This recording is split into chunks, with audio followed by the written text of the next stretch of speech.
So yun tayo sa stopover. Ayan. May mga nag-picture. May ano naman dito ba to? Sirubong Peak. Ayan. Sirubong Peak. Ito yung ano, description niya.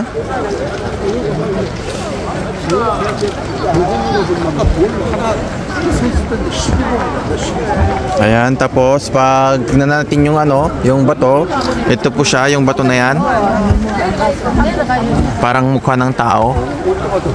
Ayan. Nakapaligid, puro bato rin. Ayan. Sirubong Peak. Hindi ko alam kung maakyat yan.